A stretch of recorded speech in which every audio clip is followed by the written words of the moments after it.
Governor ప్రసంగంపై ధన్యవాద తీర్మానంపై భారత రాష్ట్ర సమితి పక్షాన మాట్లాడడానికి అవకాశం ఇచ్చిన మీకు ముందుగా ధన్యవాదాలు. అదేవిధంగా మా భారత రాష్ట్ర సమితి నాయకులు కల్వకుంట్ల చంద్రశేఖరరావు గారికి కూడా ధన్యవాదాలు తెలియజేస్తూ,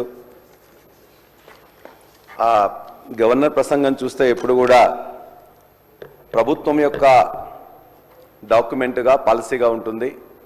ప్రభుత్వం చేసిన పనులు, చేయబోయే పనులు మొత్తం కూడా కూలంకషంగా ఒక పాలసీ రూపంలో తీసుకురావడమే అది మా అందరికీ తెలుసు అధ్యక్ష. కాబట్టి అందులో ఏమన్నా ఉంటుందా అని చెప్పేసి 28 పేజీలు మొత్తం చూస్తే ఆ యొక్క మొత్తం ప్రసంగాన్ని మొత్తం చదివినా కూడా దానికి ఒక దశ లేదు, దిశ లేదు, అందులో పస లేదు. అధ్యక్ష, చేసింది చాలా ఘోరంతా, చెప్పుకుంది మీరంతా కొండంతా. చాలా విషయాలు చెప్పారు, చాలా ప్రోగ్రెస్ ఉన్నది, చాలా మొత్తం కూడా ట్రాన్స్ఫార్మింగ్ చేస్తున్నాం అని చెప్పి కూడా చెప్పారు. ఖచ్చితంగా ట్రాన్స్ఫార్మింగ్ చేస్తున్నారు, కానీ నెగిటివ్ డైరెక్షన్లో చేస్తున్నారు అధ్యక్ష, పాజిటివ్ డైరెక్షన్లో కాదు. ప్రభుత్వం ఏర్పడక ముందు పార్టీలు ఖచ్చితంగా తమ యొక్క హామీలు ఇస్తుంటాయి. ఆ హామీలు ప్రజలు అడిగినా అడగకున్నా ప్రజల అవసరాల కోసం ఇస్తుంటాయి. మీరిచ్చిన హామీలు నిజంగానే కొంత టైం ఇవ్వాలనే ఉద్దేశంతో సంవత్సరాల పాటుగా మేము ఎక్కువ మాట్లాడలేదు అధ్యక్ష. మీరు ఎవరు ప్రజలు అడగకున్నా మీరు బాండ్ పేపర్స్ ఇచ్చిండ్రు, నమ్మకం కలిగించడానికి డేట్స్ ఇచ్చిండ్రు, అదేవిధంగా డెడ్ లైన్స్ ఇచ్చిండ్రు, కానీ వాటిని ఇప్పటివరకే అన్ని అంశాల మీద కూడా పదే పదే తప్పిండ్రు అధ్యక్ష. దరిదాపుగా ఇవాళ ఇచ్చిన హామీలలో ఒక 10% మీరు మొదలుపెట్టింది, కానీ ఆ 10%లో కూడా అరకొరగానే ఉన్నాయి తప్ప పూర్తిగా ప్రజలందరూ విశ్వాసం కలిగించే విధంగా, వాళ్ళకు ఉపయోగపడే విధంగా ఏ ఒక్క పథకం కూడా ఇప్పటిదాకానైతే పూర్తిగా చేయలేదు అధ్యక్ష. మిగతా 90% హామీలు కూడా ఖచ్చితంగా ఇవాళ చేయలే. ఒక విధంగా చెప్పాలంటే ఈ ప్రాంతంలో నేను చదువుకోవడం కానీ లేకపోతే చూస్తే 19 ప్రజాస్వామిక ప్రభుత్వాలు ఈ తెలంగాణ ప్రాంతానికి ఇప్పటిదాకా 1951 నుంచి వస్తే, ఆ 1951 తర్వాత తెలంగాణ ఏర్పడిన తర్వాత 3 ప్రభుత్వాలు వస్తే, ఇన్ని ప్రభుత్వాల్లో కూడా ఇంత అప్రజాస్వామికంగా ఇంత అహంకారపూరితంగా ఉన్న ప్రభుత్వం మాత్రం ఎక్కడ లేదు అధ్యక్ష. అంతేకాదు అధ్యక్ష, అనుభవం ఏమితో ఇవాళ అత్యంత తక్కువ కాలంలోనే అప్రతిష్ట మూట కట్టుకున్న ప్రభుత్వం ఈ ప్రభుత్వంగా ప్రజలందరూ భావిస్తున్నారు అధ్యక్ష. అంతేకాదు అధ్యక్ష, ఇవాళ అనేక హక్కులను ఎవరైనా నిజంగా ఈ పని చేయలేదని చెప్పేసి ఎక్కడ ఎవరన్నా అడిగితే, గ్రామాల్లో కరెంట్ రాలేదనో, పంట ఎండిపోతుందనో ఎవరైనా జర్నలిస్టులు పోయి అక్కడికి అడిగినట్లయితే ఆ జర్నలిస్టుల మీద కూడా కేసులు పెట్టే, మహిళా జర్నలిస్టుల కేసులు పెట్టే దుస్థితి మాత్రం ఏనాడు ఏ ప్రభుత్వంలో రాలేదు అధ్యక్ష. ఇవాళ ఫీ రియంబర్స్మెంట్ ఏమని అంటే కొట్లాట, సర్పంచులు పెండింగ్ బిల్లులు ఏమంటే కూడా ఇబ్బంది అధ్యక్ష. అరే సార్ లేని ఆ మహిళా జర్నలిస్ట్ పెట్టిన వీడియోను మీరు కూడా సభ ముందు మీరు చూసి అది పనిష్మెంట్ అని ఫీల్ అయ్యి ఒకవేళ పల్లారాజేశ్వర గారి మీద కూడా అటువంటి మాటలు మాట్లాడి ఉంటే వారు ఎటువంటి శిక్ష అవసరం లేదంటే రేపు పొద్దుగాల అటువంటి వీడియో తయారైతే పెద్ద ఇష్యూ కాదు. కాంగ్రెస్ పార్టీకి ఏదో పెద్ద తయారు చేయాలంటే పెద్ద ఇష్యూ కాదు, కానీ అటువంటి వీడియోలు కూడా వీళ్ళు సమర్థిస్తే అంతకంటే వాళ్ళకు ఉండేటువంటి ఎటువంటి విచక్షణ కోల్పోయి పూర్తిగా ఫ్రస్ట్రేషన్లు ఉన్నారో అర్థమవుతుంది. అనుభవం గురించి మాట్లాడుతున్నారు. ఎవరికి అనుభవం లేదు అధ్యక్ష? కాంగ్రెస్ పార్టీకి అనుభవం కావాలా? అనుభవం గురించి మాట్లాడుతూ ఉన్నారు, లేకపోతే పెద్ద అనుభవ రాహిత్యంగా పని జరుగుతుంది అంటున్నారు. 14 సంవత్సరాల మొత్తం అణిచివేతకు గురైనాడు. ఎక్కడ అణిచివేతకు గురైనాడు అధ్యక్ష? ప్రజాస్వామ్యమే లేదని చెప్తా ఉన్నారు 14 సంవత్సరాలు. ఇటువంటి పద్ధతి మాట్లాడితే నేను దయచేసి సభకు సంబంధించి గవర్నర్ గారి ప్రసంగం మీద వారు చెప్పమనండి, వారికి విమర్శించదలుచుకున్నది. మేము నెగటివ్ రోడ్లో పోతున్నాంటే మాకే అభ్యంతరం లేదు. గవర్నమెంట్ మేము 14 నెలల్లో మేము ప్రభుత్వం దిశ వేరుగా పోతా ఉన్నది, అవన్నీ మాట్లాడుకోండి. కానీ ఒక మాకు జర్నలిస్ట్ అంటే గౌరవం ఉంది. జర్నలిస్టులకు కాంగ్రెస్ పార్టీకి సంబంధించి ఎన్నడూ కూడా మేము అట్లా సొంత పత్రికలు సొంత టీవీలు పెట్టుకోవాలని ప్రయత్నం ఎన్నడూ చేయలేము. మేము జర్నలిస్టుల మీద విశ్వాసం అనేది మంచి రాయాలి, చెడుగు రాయాలని. ఇక అంత పూర్తిగా భాష మీరందరికీ ఒకసారి వీడియో చూస్తే ఆ భాషను ఎవరు వ్యక్తిగతంగా ఎవరి గురించి మాట్లాడుతున్నారు ఆ భాషను చూసినట్టయితే మేము సమర్థిస్తే సభ్యులు ఆ జర్నలిస్టుకి మద్దతుగా మాట్లాడినటువంటి మాట ఉపసంహరించుకోమని చెప్పి కోరుతాను. ఈ సందర్భంగా ధన్యవాదాలన్నా, మీరు వారికి సింపతి ఉన్నందుకు. నేను అడిగేది ఏంటంటే అన్న, వారు మాట్లాడింది కాదు, వారు ఎక్కడైతే వారి యొక్క కొన్ని రికార్డ్ చేసి వాళ్ళు చేసినవన్నీ కూడా ప్రజల యొక్క భావాలుగా వచ్చినాయి. ఒకవేళ వాళ్ళు మహిళలు కాబట్టి నా రిక్వెస్ట్ ఏంటంటే అధ్యక్ష, ఇద్దరు మహిళా జర్నలిస్టులని టెర్రరిస్టులు చేసినట్టు చేసింది కాబట్టి ఆ రేవతి తన్వి యాదవ్ మీద కొద్దిగంత సానుకూలంగా మీరు దయచేసి ఆలోచించి వాళ్ళని విడుదల చేయాలని కోరుతున్నాం. అదేవిధంగా ఇది ఒక పాలసీ ఉందని చెప్పేసి అనుకుంటే పాలసీ మాత్రం వాళ్ళ యొక్క మీరు చూడండి అధ్యక్ష ఎట్లా ఉన్నాయి వాళ్ళ ఫోటోలు. ఇవాళ తెలంగాణ అస్తిత్వం మీద ఇక్కడ చాలా అంశాలు మీరు రాశారు. ఇందులోనే ఒకటేం చేసిండ్రు, మొత్తం కూడా ఆనవాళ్ళన్నింటి కూడా ఉండకుండా చేస్తామని తెలంగాణ తల్లి రూపురేఖలను మార్చారు. తెలంగాణ స్టేట్ టీఎస్ అని ఉంటే టీజీ అని మార్చారు. ఇవాళ లేటెస్ట్గా గవర్నర్ గారు ప్రసంగం చేసిన రోజునే వాళ్ళు ఇవాళ ఒక ఎడ్యుకేషన్ డిపార్ట్మెంట్ రిలీజ్ చేసింది అధ్యక్ష లోగో. ఆ లోగోలో ఇప్పుడు ఇంతకుముందు ఎప్పుడైతే కాకతీయ కళాతోరణాన్ని చార్మినార్ని తీసేస్తామని చెప్పేసి అంటే ఆనాడు ప్రజలందరూ అదేవిధంగా మేధావులు అందరూ కూడా చెప్తే దాని మీద వెనక్కి తగ్గినట్టు తగ్గింది. కానీ ఇవాళ మరలా దాన్నే ఇవాళ మొత్తం కూడా తెలుగులో కానీ ఇంగ్లీష్లో కానీ మరి రిలీజ్ చేసిన దాంట్లో ఆ రెండు లేకుండానే ఇచ్చారు. అంటే ఇది కావాలని చేసిండ్రా లేకపోతే మొత్తం మార్చాలని చెప్పేసి అనుకున్నారో దయచేసి మీరు ఆలోచించాలి. ఇవాళ కాకతీయ కళాతోరణం కానీ చార్మినార్ కానీ రాజముద్ర నుంచే తొలగించడం ఖచ్చితంగా చారిత్రక ద్రోహం తప్ప మరొకటి కాదు అధ్యక్ష. చేస్తే లోపాయికారిగా గోప్యంగా చేయాల్సిన అవసరం లేదు. ఆనాడు ఈ యొక్క కాకతీయుల మీద గాసుద్దీన్ తుగ్లక్ దాడి చేసిండ్రు, ఇవాళ ఈ యొక్క కాంగ్రెస్ ప్రభుత్వం దాడి చేస్తూ ఉన్నది. మేము అడుగుతున్నాం అధ్యక్ష, ఇవాళ ఈ యొక్క నీటిపారుదల విప్లవాన్ని తెలంగాణలో తీసుకొచ్చింది కాకతీయులు. గొలుసు కట్టు చెరువులు కానీ 46,000 చెరువులను నిర్మించింది కూడా వాళ్ళే అధ్యక్ష. ఇవాళ మరి అనేక గ్రామాలు ఉన్నాయి, గణపతి దేవుని పేరు మీద గణపురం కదా అనేక చెప్పేసి ఉంటాయి. మరి వాళ్ళు పెట్టిందని చెప్పేసి వాటన్నిటిని మార్చేస్తారు అధ్యక్ష. అదేవిధంగా వాటన్నిటి కూడా ఏ పేర్లు పెడతారో ఆలోచించండి. ఒక్క కుటుంబం ఇలా దేశంలో ఉండే వాళ్ళ కుటుంబాల పేర్లు పెట్టకుండా స్వాతంత్ర సమరయోధుల పేర్ల పైన పెట్టిండ్రు అధ్యక్ష కాంగ్రెస్ ప్రభుత్వం. సుభాష్ చంద్రబోస్ గారితో, భగత్ సింగ్తో, లాలా లజపతి రాయ్తో, బాలగంగాధర్ తిలక్ పైన పెట్టిండ్రు అధ్యక్ష. ఇవాళ కాకతీయుల యొక్క గొప్పతనం మీరు చూసినట్లయితే మా ప్రాంతంలో ఉండే మహిళా సోదరులు ఇద్దరు కూడా మంత్రులుగా ఆయన మా వరంగల్ జిల్లా నుంచేలి. వారు ఆనాడు రాచరిక పాలనా యుగంలో స్త్రీని రాజుగా చేసిన గొప్ప చరిత్ర కాకతీయుల అధ్యక్ష. అబలయని దేశమును కబలింప తలబడిన పరరాజులకు స్త్రీల బలశక్తిని చూపి రాజ్యతంత్రము నడిపరా తెలంగాణ రాణి రుద్రమదేవిరా అని చెప్పి ఆనాడు రుద్రమదేవి యొక్క గొప్పతనాన్ని మనం చాటుకున్నాం అధ్యక్ష. మరి అంతేకాదు ఇవాళ అందశ్రీ గారు రాసిన రాష్ట్ర గీతంలో కూడా అనేక మార్పులు చేయాల్సి వస్తుంది. మీరు ఒకవేళ ఇదే అనుకుంటే అందశ్రీ గారు మా జనగామ నియోజకవర్గం రేబర్తి గ్రామవాసి.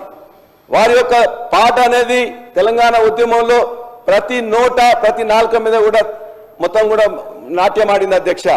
ఆయన కూడా రాసిండు, పోతున్నది పురిటిగడ్డ రుద్రమది వీరగడ్డ గండర గండెడు కుమరం భీముడే నీ బిడ్డ కాకతీయ కళాప్రభల కాంతిరేక రామప్ప గోలుకొండ నవాబుల గొప్ప వెలుగే చార్మినార్. మరి ఆయన కూడా రాసిండు చార్మినార్ గొప్పతనం, అదేవిధంగా కాకతీయుల గొప్పతనం, కళాతోరణం గురించి. మరి ఆయన రాసినందుకు అందశ్రీ యొక్క రాసిన పాటలు కూడా మొత్తం తీసేస్తారు అధ్యక్ష. పాలసీ ఉంటే అక్కడ ఉండాలి, ఇక్కడ ఉండాలి. అదేవిధంగా అన్నం పెట్టి చెరువులను నింపి చెరువులు నిర్మించిన ఇవాళ దానికే బరకత్ ఉంటుందని చెప్పేసి ఆనాడు కేసీఆర్ గారు మిషన్ కాకతీయ అని పెట్టి వాటిని మళ్ళా పునర్నిర్మాణం చేసింది కేసీఆర్ గారు. కాబట్టి అంతేకాదు గవర్నర్ గారు ప్రసంగంలో మీరు చెప్పారు, మేము ఆధ్యాత్మిక టూరిజం చేస్తాం, దేవాలయాలన్నీ కూడా తీసుకుపోతాం అని చెప్పేసి. మరి మా వరంగల్ జిల్లాలో ఉండే వరంగల్ దేవాలయాల్లో అతిపెద్ద మరి ఆనాడు రుద్రదేవుడు కట్టించింది అధ్యక్ష రామప్ప దేవాలయం. యునెస్కో యొక్క గుర్తింపు కూడా తీసుకొచ్చినాం. మరి కాకతీయులు కట్టించిందని చెప్పేసి ఆ టూరిజం ప్రాక్టీస్ తీసేస్తారా? అది అదేవిధంగా 1000 స్తంభాల గుడి కూడా కట్టించినాం, మరి దాన్ని కూడా తీసేస్తారా? కాబట్టి దయచేసి మీరు ఆలోచించాలని, అదేవిధంగా మా వరంగల్ జిల్లా నాయకులే కాదు, వరంగల్ జిల్లా మంత్రులే కాదు, మొత్తం యావత్తు కూడా అధ్యక్ష ఖచ్చితంగా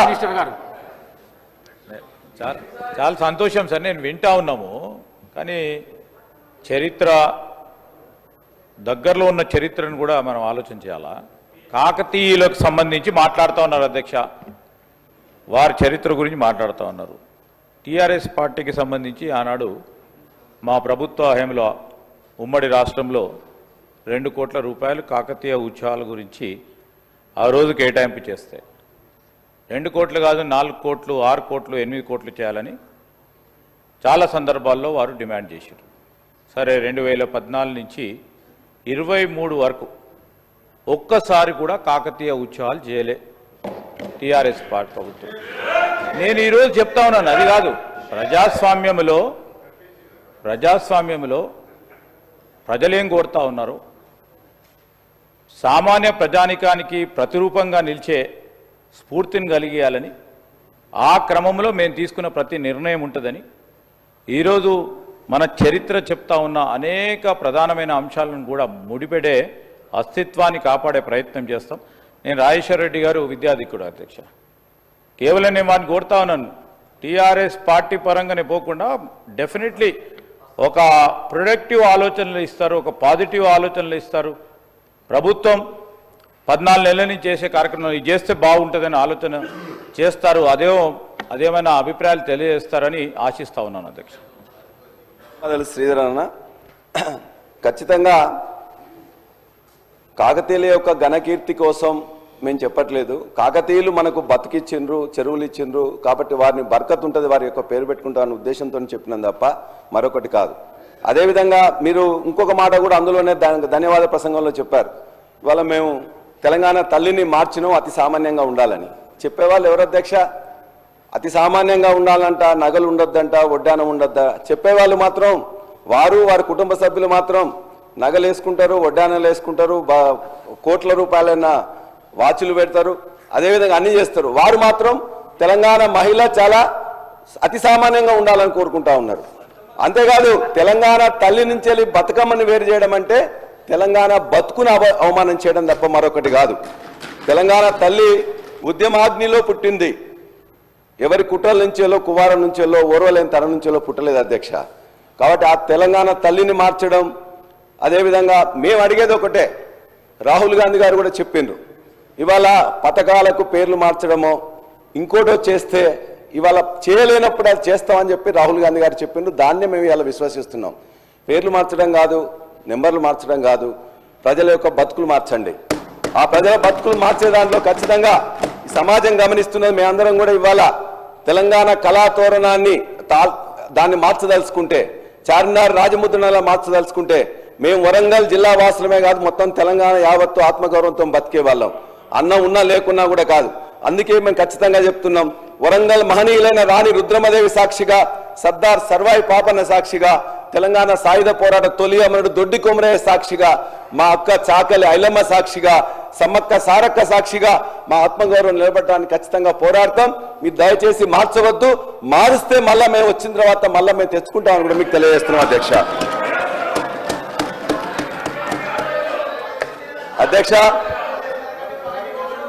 అధ్యక్ష వ్యవసాయ రంగం గురించి చాలా అందులో చెప్పారు.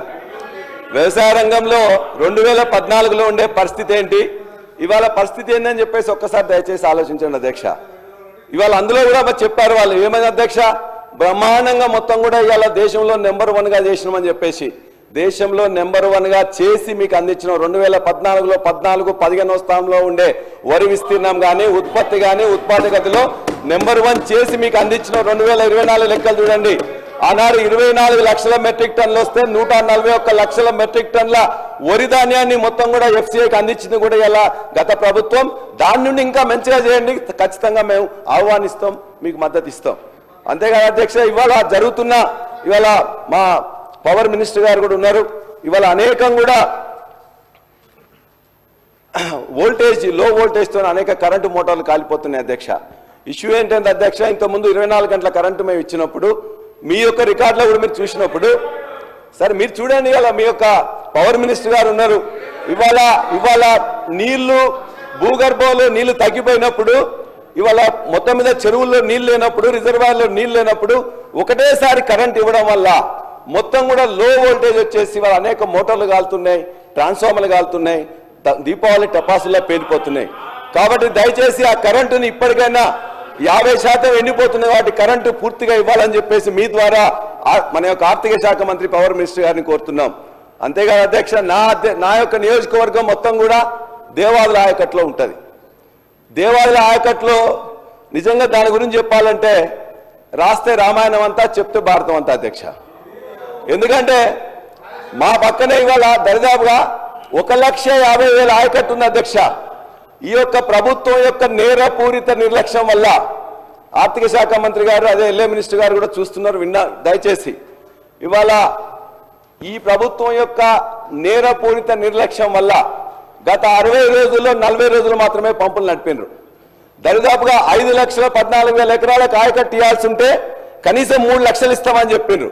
ఆ 3 లక్షలకు కూడా ఇవాళ ఏం చేసిందంటే అధ్యక్ష 34 రోజులు ఒక 6 కోట్లు 7 కోట్లు పేమెంట్ చేయలేక ఓఎండ్ఎం స్టాఫ్ మొత్తం స్ట్రైక్ చేస్తే ఇలా కింద ఎస్సీ కానీ డిఈ కానీ లేకపోతే ఈఎన్సీ కానీ చివరికి రాహుల్ బొజ్జా గారు కూడా ఫోన్ చేసినాం, మినిస్టర్ గారు ఇరిగేషన్ మినిస్టర్ గారు కూడా ఫోన్ చేస్తే లాస్ట్కి 30 రోజుల తర్వాత 6 కోట్లు ఇచ్చిన అధ్యక్ష. ఎంత నేర్పూరిత నిర్లక్ష్యం అధ్యక్ష. 6 కోట్లు ఇవ్వకుండా ఇలా 600 కోట్ల నష్టం జరుగుతుంది ఇలా దేవాదుల ఆయకట్టుకి. మీరు దయచేసి నేను చెప్పింది తప్పైనట్లయితే ఆ 34 రోజులే కాకుండా ఆ తర్వాత మళ్ళా 3 రోజులు బంద్ అయింది, మళ్ళా ఆ తర్వాత 3 రోజులు బంద్ అయింది.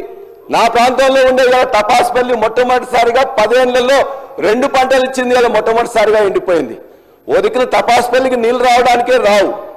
మా పక్కన బీర్లయ్య గారు వస్తారు, బీర్లయ్య గారు వచ్చేసి వారికి దాని కింద ఆయకట్టు ఉండదు, కాలువలు ఉండవు. కానీ మొత్తం కూడా వాళ్ళంతా నాయకులను తీసుకొచ్చి అన్న తపాస్పల్లి మొత్తం మాకే రావాలి, ఇటు కేసీఆర్ గారు తీసుకోపోతుంది, హరీష్ గారు తీసుకోపోతున్నారు అంటున్నారు. అసలు అక్కడ నీళ్ళే లేవు.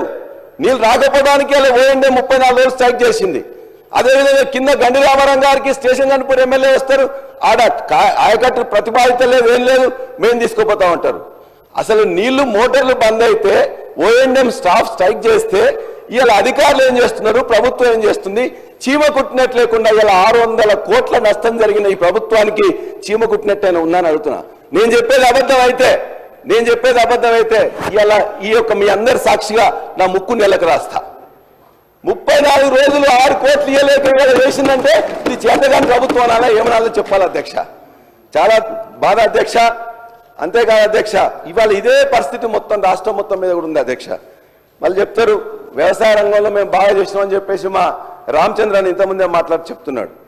అధ్యక్ష, భారతదేశంలో కానీ ప్రపంచంలో కానీ ఎప్పుడు ఎవరు వ్యవసాయానికి పెట్టుబడి ఇవ్వాలని ఆలోచించారు అధ్యక్ష. ఒక కేసీఆర్ గారే ఆలోచించి 72 లక్షల మంది రైతులకి 80,000 కోట్ల రూపాయలని 12 విడతల్లో ఇచ్చిండ్రు అధ్యక్ష.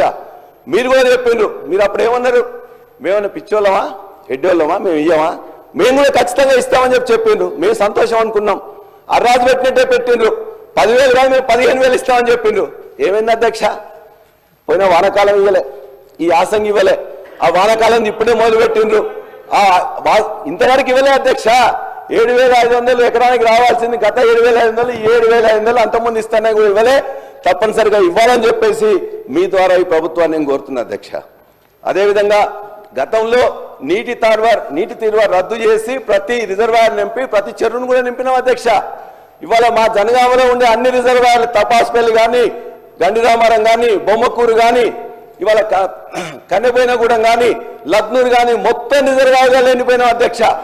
మేము అడిగినాం, మరి దేవాలయంలో నీళ్ళు వస్తున్నాయి కదా, ఫస్ట్ ఫేజ్ సెకండ్ ఫేజ్ అయిపోయింది, మరి ఇప్పుడు థర్డ్ ఫేజ్ కూడా మొత్తం కూడా నిర్మాణం అయిపోయింది, ఏం చేస్తారనంటే ముఖ్యమంత్రి గారు వస్తున్నారు, ముఖ్యమంత్రి గారు రాగానే మొత్తం కూడా థర్డ్ ఫేజ్ కూడా బటన్ ఆన్ చేస్తాం, అప్పుడు మీకు ఇవేగా సరిపోయేది.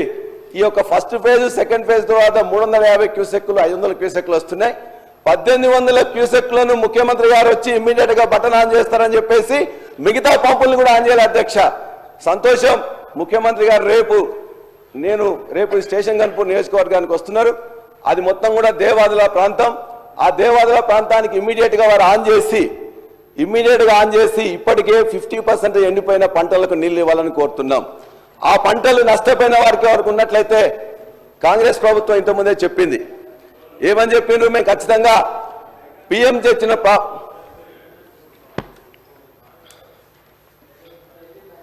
పిఎం గారు తెచ్చిన ఏదైతే పంటల బీమా పథకం సరిగ్గా లేదు, ఇంతకుముందున ప్రభుత్వం పట్టించుకోలేదు, మేమైతే తీసుకొస్తామని చెప్పేసి మొత్తం చెప్పారు. ఇంతవరకు 15 నెలల నుంచి దానికి ఆలు లేదు, చూలు లేదు అధ్యక్ష. పంటల బీమా లేదు. ఇప్పుడు దయచేసి రేపు ముఖ్యమంత్రి గారు ఆన్ చేసిన తర్వాత కూడా ఎండిపోయిన పంటలు ఏమన్నా ఉన్నట్లయితే వాటికి దయచేసి ఎకరానికి 20,000 రూపాయలు. మన నేరపూరిత నిర్లక్ష్యంతో 34 రోజులు స్ట్రైక్ చేస్తే ఆ పంటలు ఎండిపోయినాయి కాబట్టి దానికి ఇవ్వాల్సిందిగా నేను ముఖ్యమంత్రి గారిని ఇలా కోరుతున్నాం. అదేవిధంగా కౌలు రైతులకు ఇస్తామని కూడా చెప్పింది అధ్యక్ష. ఆ కౌలు రైతులకు ఇదే వ్యవసాయ శాఖ మంత్రి సాక్షిగా, ఇదే కూనంనేని సాంబశివరావు గారి సాక్షిగా ఆనాడు బట్టి విక్రమార్క గారి నియోజకవర్గంలో మొత్తం పంటలు మొత్తం కూడా ఆ రోజున అకాల వర్షాలతో వస్తే వారు ఆ రోజున ఆదిలాబాద్లో ప్రయాణంలో ఉన్నారు. ముఖ్యమంత్రి ఆఫీస్ వారు చెప్తే నేను రాలేనని చెప్తే ఆనాడు కౌలు రైతులకు చెప్పకుండానే అవసరం వాళ్ళందరికీ ఇవ్వాల్సిన అవసరం లేకుండానే అందరికీ ఎకరానికి 10,000 రూపాయలు ఇచ్చిండ్రు. మీరు కౌలు రైతులకు ఇస్తామని చెప్పారు. మీ హామీ ఇచ్చి ఇంతవరకు ఇవ్వట్లే. హామీ ఇవ్వకుండా ఆ రోజు నాకు గత ప్రభుత్వం ఇచ్చింది. కాబట్టి మీరు ఏదైతే రైతు భరోసా ఇస్తామంటున్నారో అది మీరు చెప్పిన విధంగా కౌలు రైతులకు ఇవ్వాలని చెప్పి కూడా కోరుతున్నాం. ఇక రుణమాఫీ గురించి మేము మాట్లాడితే రోజు మా మీద తిట్ల పురాణం ఎత్తుకుంటున్నారు అధ్యక్ష. మీరు దయచేసి శాంతంగా ఆలోచించండి. గత ప్రభుత్వం 30,000 కోట్ల రూపాయలు ఇచ్చింది. సరే ఇచ్చింది ఎవరికి వచ్చింది ఎవరు కాదని మీకు తెలుస్తుంది.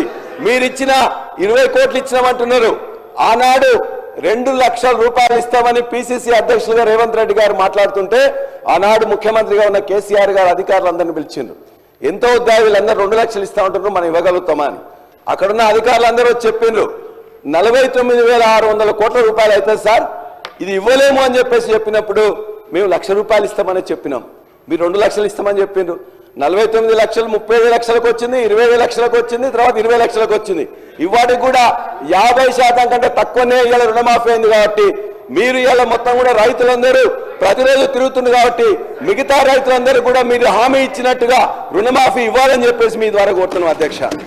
అదేవిధంగా మీరేం చెప్పిన అధ్యక్ష, ఈ ప్రభుత్వం ఓన్లీ ఎంఎస్పీ ఇవ్వట్లేదు, మేమైతే వచ్చిన తర్వాత ప్రతి గింజ కొంటాం ఎంఎస్పీ కూడా ఇస్తామని చెప్పింది. ఎంఎస్పీ ఇచ్చిందే కాదు, ఇలా వరంగల్ రైతు డిక్లరేషన్ కానీ లేకపోతే మీ మేనిఫెస్టోలో కానీ క్లియర్గా చెప్పింది. ఏమి చెప్పింది అధ్యక్ష, ఇక్కడ పండిన ప్రతి గింజకు కూడా బోనస్ ఇస్తామని చెప్పింది.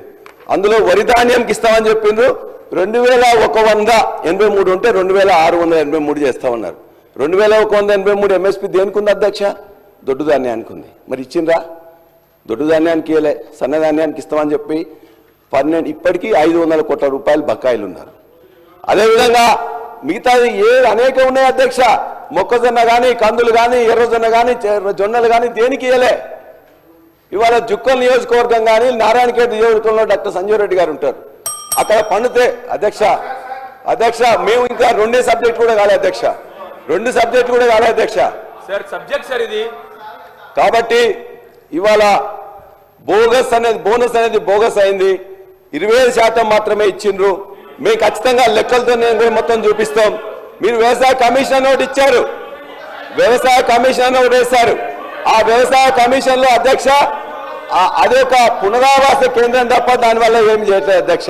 మేము ఇవాళ చెప్తున్నాం 1,400 ఆత్మహత్యలు 2014లో జరిగితే దాన్ని క్రమక్రమేణా తగ్గించుకుంటూ 134 ఆత్మహత్యలకు తగ్గింది 2023 సంవత్సరంలో. ఇవాళ మళ్ళా ఆత్మహత్య 564 ఆత్మహత్యలు అయినాయి. ఆ లిస్ట్ అంతా కూడా ఇప్పటికే నేను మీకు పంపిస్తా అధ్యక్ష. 564 ఆత్మహత్యలైన రైతుల లిస్టు మొత్తం కూడా మీకు పంపిస్తా.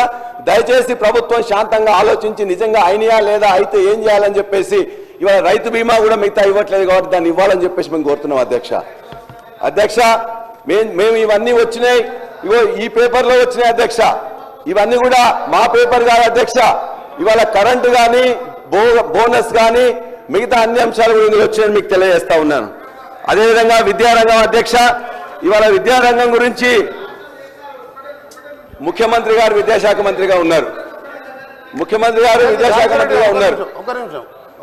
నిమిషం. గౌరవ సభ్యులు పల్లా రాజశేఖరరెడ్డి గారు ఇప్పుడు అంటే హౌస్ను మిస్గైడ్ చేస్తుంది కాబట్టి నేను ఇంటర్ఫియర్ అవుతున్నాను.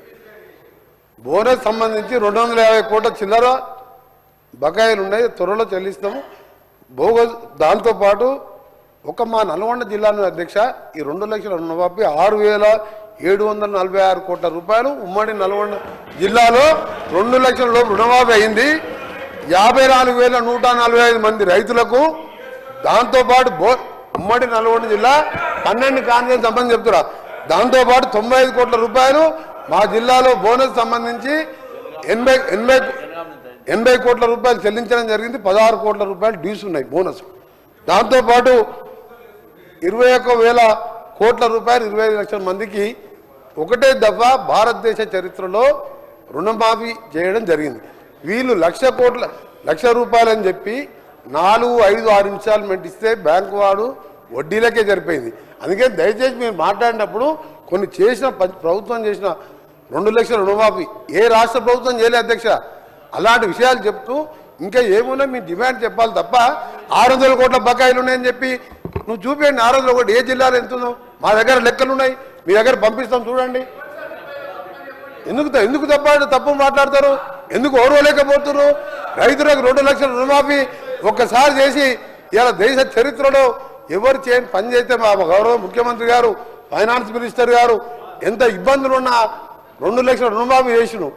దాన్ని హర్షించేది పోయి ప్రతిదీ రాజకీయం చేయడం. జనగామలో అధ్యక్ష వీళ్ళు చెప్పాను ఇప్పుడు వారి కాన్ఫరెన్స్ లో 28,590 రైతులకు 263 కోట్ల రూపాయలు మీ జనగామ కాన్ఫరెన్స్ లో రుణమాఫీ 2 లక్షలు అయింది. మీకు తెలుసా అసలు రైతుల లిస్టు తీసుకుందా? అందుకనే మీరు 600 కోట్ల బోనస్ పైసలు లేవు, పెండింగ్ లేవు, తక్కువనే ఉన్నాయి, అన్ని చెల్లించడం జరిగింది. చాలా హ్యాపీగా ఉన్న రైతులు.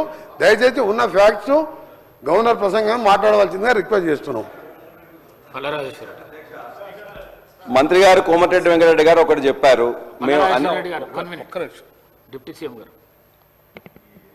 సార్, గౌరవ సభ్యులు మాట్లాడుతూ రుణమాఫీ 2 లక్షల రూపాయల వరకు గౌరవ ముఖ్యమంత్రి రేవంత్ రెడ్డి గారు ఆనాడు పిసిసి ప్రెసిడెంట్గా ఈ రాష్ట్ర ప్రజలకు ఇచ్చినటువంటి హామీని వారు వేరే రకంగా వక్రించి చెప్తా ఉన్నారు. 2 లక్షల వరకు ఉన్నటువంటి వాళ్ళందరికీ రుణమాఫీ చేస్తామని చెప్పిన మాట వాస్తవం. ఆ ఇచ్చిన మాట ప్రకారం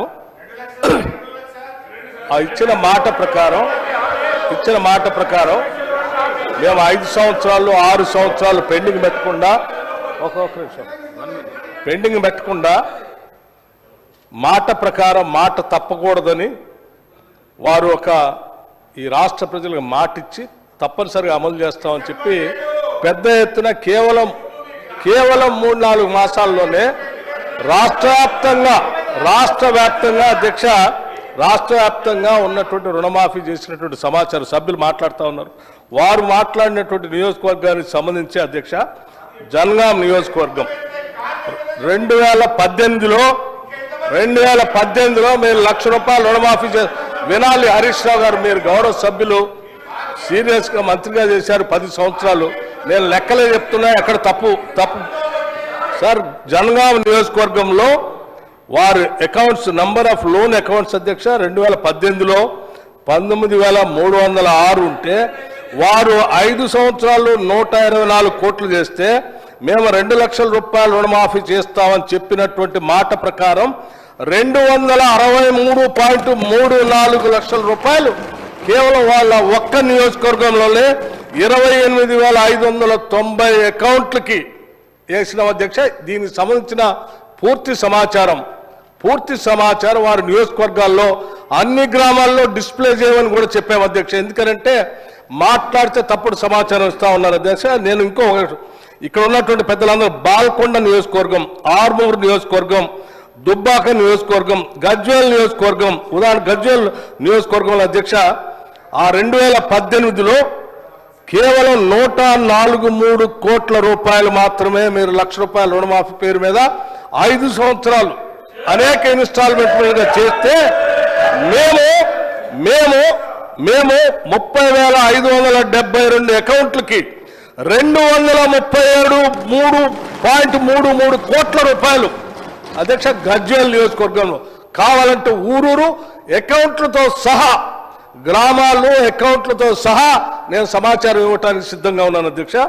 అట్లాగే అధ్యక్ష వారి నియోజకవర్గం ఎవరిది, మన సిద్దిపేట కూడా అధ్యక్ష, సిద్దిపేటకు సంబంధించి కూడా అధ్యక్ష నేను సంపూర్ణ సమాచారం ఇస్తా ఉన్నాను అధ్యక్ష. వారు కేవలం 2018లో 96.62 కోట్లు చేస్తే మేము 20,496 అకౌంట్లకి 177.91 కోట్ల రూపాయలు అధ్యక్ష. ఇది సిద్దిపేట నియోజకవర్గంలో అధ్యక్ష ఊరూరు నేను కావాలంటే హరీష్ రావు గారికి లిస్టుతో సహా గ్రామీణ ప్రాంతాల అకౌంట్లతో సహా వారు పంపిస్తున్న అధ్యక్ష. వాళ్ళ గ్రామాలను కూడా డిస్ప్లే చేయమని చెప్పాను అధ్యక్ష. అట్లాగే అధ్యక్ష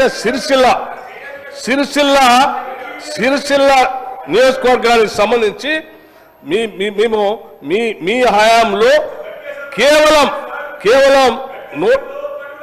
ఒక్క నిమిషం చెప్తాను, నీకు చెప్తా సమాచారం అధ్యక్ష.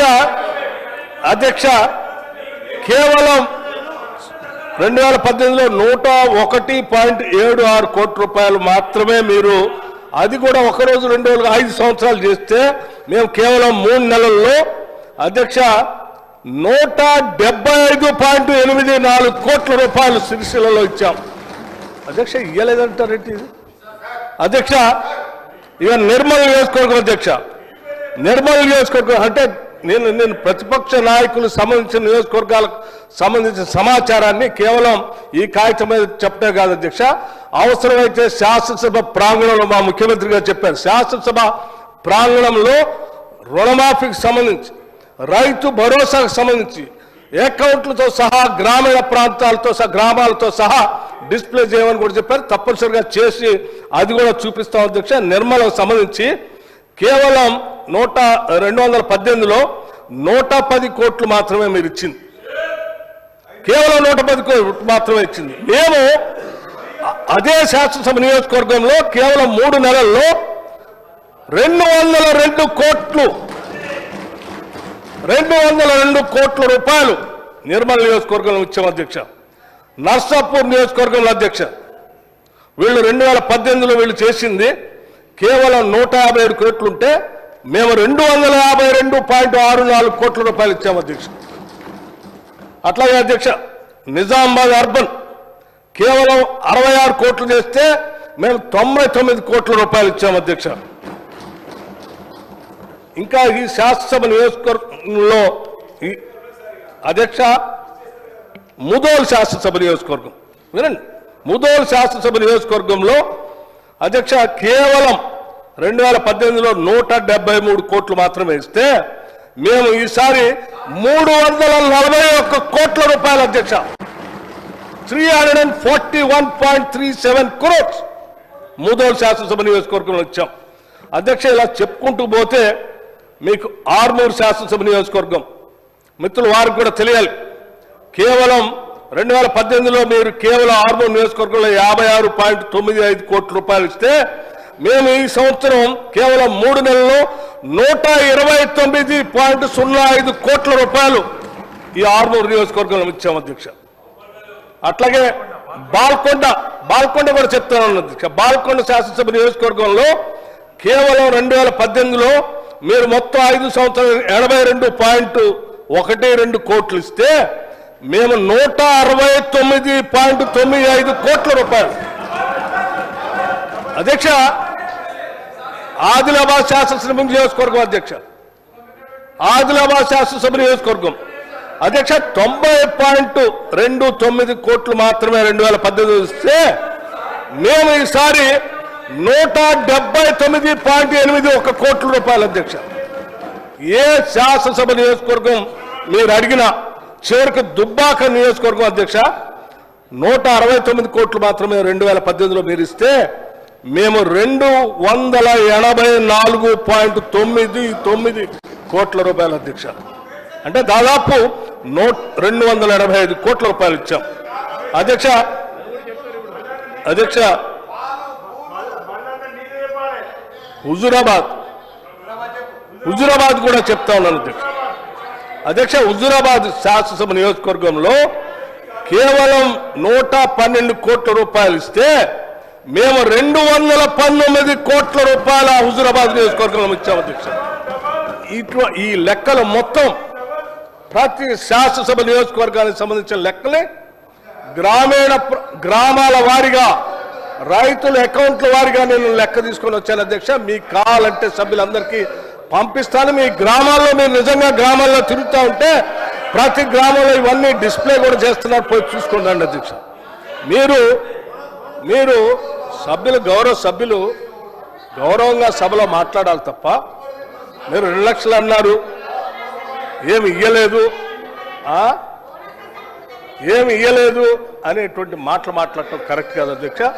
బోనసే నేను ఒక్క బోనసే కాదు అధ్యక్ష, బోనస్ ఒక్కటే కాదు, ఈ రాష్ట్రంలో ఫ్రీ బస్ రైడ్ కింద మహిళలకి నియోజకవర్గాల వారీగా జిల్లాల వారీగా ఎంత ఇచ్చామో చెప్తాం, బోనస్ ఎంత ఇచ్చామో చెప్తాం. 200 బల్బ్ 0 యూనిట్ల వరకు ఏ నియోజకవర్గంలో ఏ గ్రామంలో ఎన్ని లక్షల మందికి రాష్ట్రంలో ఎంత ఇచ్చామో అది లెక్కలు ఇస్తాం. ప్రతి స్కీము లెక్కలతో సహా మీకు ఇస్తాం. మీరేం కంగారు పడపకండి. మేము చేసుకుంటూ వెళ్ళాం తప్ప ప్రచారం చేయలేదు. మీలాగా మీరు ఏం చేయకుండా ప్రచారం చేసుకుంటూ బతికేశారు. మేము బడ్జెట్లో అన్ని చెప్తాను. ఇప్పుడు చెప్పంటే ఇప్పుడు కూడా చెప్తాను. నా దగ్గర అన్ని కాగితాలు ఉన్నాయి. కాకపోతే ఆ సభ్యులు మీకు ఉదాహరణ శాంపిల్గా నేను మీకు ఒకటి చెప్పాను. మీకు మిగతా కూడా చెప్పమంటే అధ్యక్ష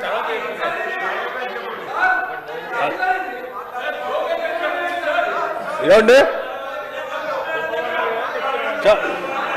చెప్పమంటున్నారు కదా సార్. మీరు చెప్పమంటే నేను చెప్పొద్దు అధ్యక్ష. మీరు చెప్పాలంటే అధ్యక్ష ఏంటి గృహజ్యోతి స్కీమ్ 200 యూనిట్స్కి ఆ ఫ్రీ ఎలక్ట్రిసిటీ చెప్పని అడుగుతున్నారు. ఇప్పుడే చెప్పని అడిగారు కదా. ఇప్పుడే చెప్పని అడుగుతున్నారు కదా.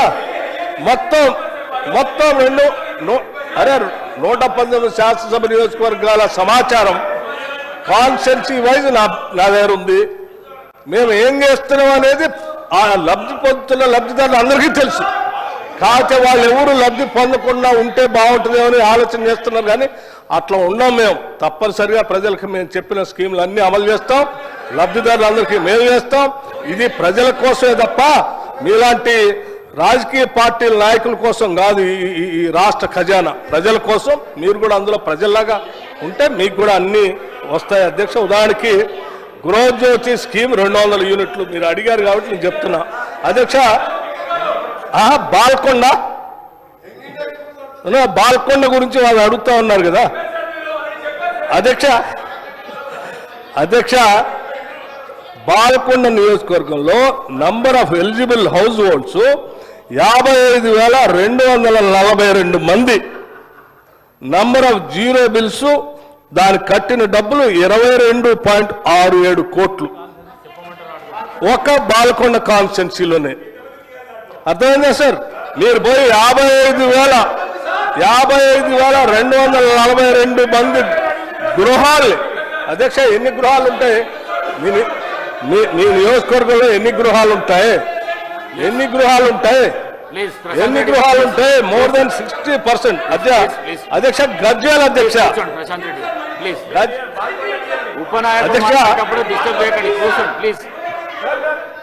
Number of eligible house holds Gajwel శాసనసభ నియోజకవర్గంలో 64,120 number of eligible house holds అధ్యక్ష గజ్వేల్ శాసనసభ నియోజకవర్గంలో. ఆ 200 యూనిట్లకు సంబంధించి బిల్లులు రాష్ట్ర ప్రభుత్వం ఎలక్ట్రిసిటీ డిపార్ట్మెంట్ కట్టిన డబ్బులు 64,120 హౌస్ హోల్డ్ బెనిఫిషరీస్ కి 25.41 కోట్ల రూపాయలు రాష్ట్ర ప్రభుత్వమే ఎలక్ట్రిసిటీ డిపార్ట్మెంట్ కట్టింది అధ్యక్ష. ఏమండి మేడ్చల్ ఓకే అధ్యక్ష. మేడ్చల్ శాసనసభ నియోజకవర్గానికి సంబంధించి అధ్యక్ష number of eligible house holds 81,150 house hold beneficiaries అధ్యక్ష. 81,150 హౌస్ హోల్డ్స్. ఏనండి అది కూడా చెప్తాను. మేడ్చల్ శాసనసభ నియోజకవర్గంలో గట్కేస్తుంది కూడా చెప్తాను. మీరు దయచేసి అన్ని చెప్తాను. లెక్కలు అన్ని చెప్తాను. ఎవరు ఖాళీ కూర్చోలేరు. లెక్కలన్నీ కరెక్ట్ చెప్తాం. ఏదో మేడ్చల్ అడిగారు కాబట్టి 81,150 కుటుంబాలు ఇవాళ బెనిఫిట్ అవుతా ఉంటే వాళ్ళందరూ కలిసి రాష్ట్ర ప్రభుత్వం ఎలక్ట్రిసిటీ డిపార్ట్మెంట్ కట్టిన డబ్బులు 41.19 కోట్ల రూపాయలు కట్టాం అధ్యక్ష. అట్లాగే అధ్యక్ష కామారెడ్డి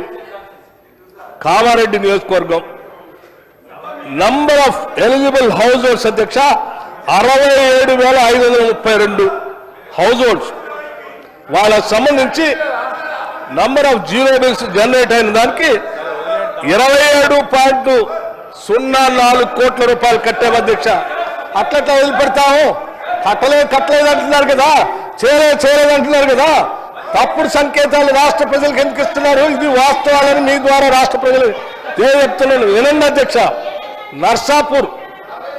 నర్సాపూర్ కూడా ఉంది అధ్యక్ష. 48,236 48,236 హౌస్ హోల్డ్స్ 17.31 కోట్ల రూపాయలు కట్టాము అధ్యక్ష. ఇక నిర్మల్ మిత్రుడు రాళ్ళ నిర్మల్ నియోజకవర్గానికి సంబంధించి 56,756 కుటుంబాలకు ఆ మిత్రుడు ఉన్నారు మహేశ్వర్ రెడ్డి గారు. ఆ నియోజకవర్గంలో జీరో బిల్లుల కోసం రాష్ట్ర ప్రభుత్వం ఎలక్ట్రిసిటీ డిపార్ట్మెంట్ కట్టింది 22.55 కోట్ల రూపాయల అధ్యక్ష. నిజామాబాద్ మీరు అడిగారు కదా, ఇప్పుడే చెప్పండి అని. ఇంకొన్ని వాళ్ళు రోజు ఒకటే మిగతా స్కీమ్స్ కూడా చెప్పాలి కదా. బస్సుల గురించి చెప్పాలి, సన్నాల గురించి చెప్పాలి, ఆరోగ్యశ్రీ గురించి చెప్పాలి. పల్లారాజేశ్వరరెడ్డి గారు మాట్లాడుతూ ఈ ప్రభుత్వం ఏం చేయట్లేదు అని అన్ని స్కీములు చదువుతూ ఉంటే ఏం చేసిందో లెక్కలతో సహా నేను చెప్తా ఉన్నాను అధ్యక్ష. సిద్దిపేట సంబంధించి number of eligible house holds అధ్యక్ష 48,497 హౌస్ హోల్డ్స్ అధ్యక్ష. దీనికి సంబంధించి రాష్ట్ర ప్రభుత్వం కట్టిన డబ్బులు 20.37 కోట్ల రూపాయల అధ్యక్ష. సిరిసిల్ల మీరు 10 సంవత్సరాల్లో ఏ ఒక్క ఇంటికి కూడా 200 యూనిట్లు ఫ్రీ గీయలే. రాష్ట్రంలో ఎక్కడ కూడా మీరు పేదలకు ఉచితంగా కరెంట్ ఎవరికి ₹1 కూడా ఇవ్వలే.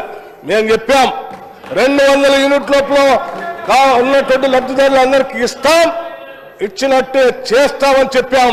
దీన్ని అమలు చేస్తున్నాం. మార్చి 30వ తారీఖు నుంచి గత సంవత్సరం ఈరోజు బ్రహ్మాండంగా అమలు చేస్తూ ప్రతి సంవత్సరం చేస్తున్నాం. మీరు ఏం చేయట్లేదంటే నియోజకవర్గాలు గారు చెప్తున్నారు. సిరిసిల్ల 54,281 హౌస్ హోల్డ్స్ 24.85 కోట్ల రూపాయలు సిరిసిల్లలో కట్టాం అధ్యక్ష. మీరు సిర్పూర్ శాసనసభ నియోజకవర్గంలో 42,367 హౌస్ హోల్డ్స్ కి 14.97 కోట్ల రూపాయలు ఇప్పటికే కట్టడం జరిగింది అధ్యక్ష. ఇంకా మొత్తం శాసనసభ నియోజకవర్గాలు అన్ని చదివి వినిపించమంటే నేను పూర్తిగా చదివి వినిపించడానికి సిద్ధంగా ఉన్నాను అధ్యక్ష. వీటితో పాటు ఇంకా మిగతా స్కీమ్స్ సంబంధించి చెప్పమంటే కూడా చెప్పడానికి సిద్ధంగా ఉన్నాను. దయచేసి ఇంకొకసారి మీరు ఈ స్కీమ్స్ ప్రకటించారు, మీరు డబ్బులు ఇవ్వట్లేదు చేయట్లేదు అంటే మాత్రం మళ్ళీ లేచి నా దగ్గర మొత్తం ప్రతి స్కీమ్ సంబంధించి సమగ్రమైన సమాచారం ఉంది. తప్పనిసరిగా ఇవన్నీ నేను పల్లారాజేశ్వరరెడ్డి గారికి నేను ఒక రకం ధన్యవాదాలు కూడా చెప్తా ఉన్నాను. మీరు అవన్నీ అడగబట్టే మేము చేసి చెప్పుకోగలుగుతున్నాం. లేకపోతే అసలు మేము అన్ని చేసుకుంటూ పోతున్నాం కానీ ప్రచారం చేసుకోవట్లేదు. చాలా మంది పాపం కాంగ్రెస్ వాళ్ళు విపరీతంగా చేస్తా ఉన్నారు. సంవత్సరం నుంచి వచ్చి అన్ని చేస్తా ఉన్నారు కానీ సరిగా ప్రచారం చేసుకోవట్లేదు. అంతకుముందున ప్రభుత్వం ఏమి చేయకుండా ప్రచారం చేసుకొని 10 ఏళ్ళు బతికింది. వీళ్ళు చేసిన స్కీమ్స్ అన్ని కరెక్ట్గా ప్రచారం చేసుకుంటే వీళ్ళకి అసలు తిరిగే ఉండదని ప్రజలంతా అంటున్నారు. దయచేసి మీరు చెప్పిన మాట ప్రకారం మీరు చెప్పిన దానివల్ల కనీసం ఇదైనా చెప్పే మేము ప్రయత్నం చేసాం. మళ్ళీ అడగండి, ఇంకా స్కీమ్స్ గురించి ఇంకా చెప్తాం. మేము రైతు భరోసా గురించి కూడా చెప్తాం, సన్నాల గురించి చెప్తాం, ఆరోగ్యశ్రీ గురించి చెప్తాం, ఇందిరమ్మ ఇళ్ళు గురించి చెప్తాం, ఇంటిగ్రేటెడ్ రెసిడెన్షియల్ స్కూల్స్ గురించి చెప్తాం, పిల్లలకి 40% పెంచిన డైట్ ఛార్జెస్ గురించి పెంచుతాం, 200% హాస్పిటల్ ఛార్జెస్ పెంచింది చెప్తాం, ఇంకా అమ్మఒడి గురించి చెప్తాం, అన్నీ చెప్తాం. మాకు ఎటువంటి ఇబ్బంది లేదు. మీరు ప్రశాంతంగా ప్రశ్నించండి, చక్కగా మేము సమాధానాలు చెప్తాం. ఇది థ్యాంక్ యూ.